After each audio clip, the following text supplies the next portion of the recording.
In this last one, we're going to be using the rectangular pattern feature. So you're going to start with a 2x2x6 block, similar to what you did in the whole one. We're going to add our first countersink in, or counter bore in, and then we're going to pattern that. So I don't want you to have to go through and make all these individual holes. You'll make one, and then we're going to use the pattern tool. They're all centered one by one off of each other.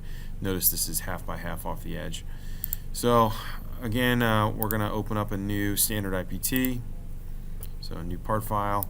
We're going to create a sketch on one of those work planes out there, starting from the origin, 6 tab 2, and then we'll finish our sketch, and then I'm going to extrude that 2 inches so I have the block to work with.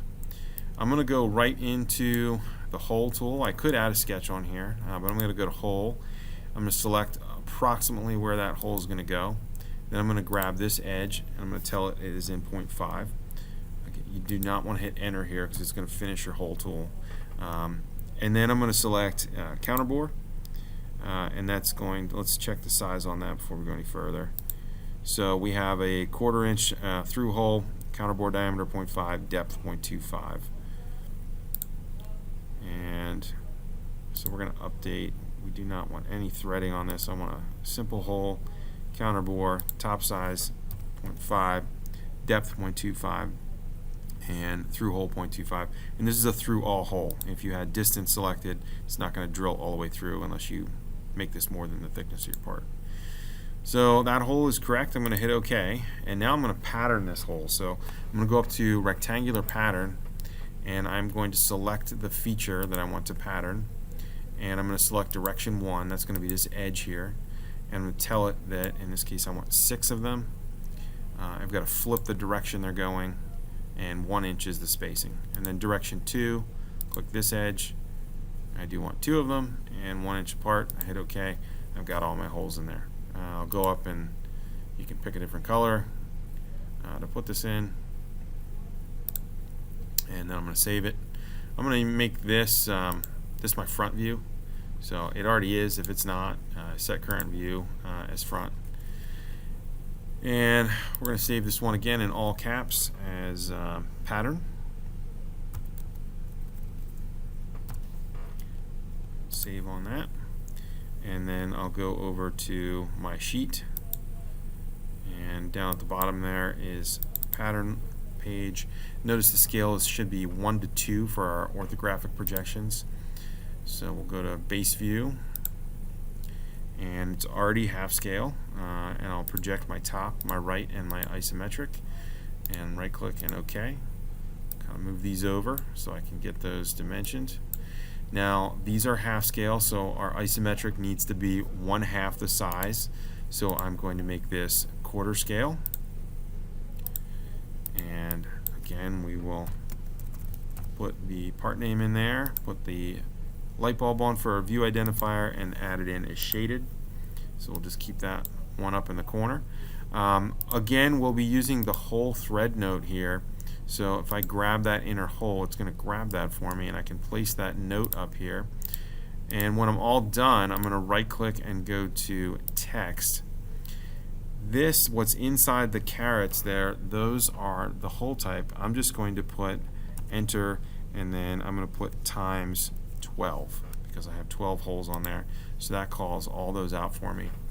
I would need to add my center marks in for all these, so go through and click all those center marks, and then we'll be dimensioning the locations on all of these as well. We're going to add center lines down in the front view and in the right views.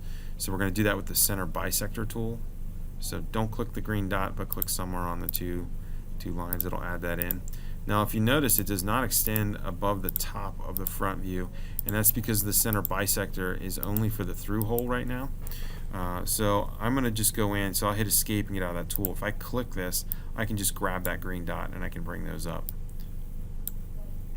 just so they're sticking up above. So you want to go all the way across and make those the same length if you can. And then we're going back. I'm going to do probably a baseline dimension here and see how that looks. So if I grab all of these circles, so I'm just clicking the center marks there, and this edge. I'll right click continue, and it's going to make that baseline set for me. Remember, you want to drag that until you get that little dash line. I'm going to place that. So that gives me all my locations in this direction, so I'm going to hit create, and then I can do the same thing over here. So I can go back to baseline set, and I can click all the features that I need, continue, bring those in until you get that dashed, right click, create. So that locates all the holes. The only thing I have left to dimension then would be the height. So again, we're going to let that snap in. I don't know why that one is not giving me the lock in there. Let me see if I can line it up with this one.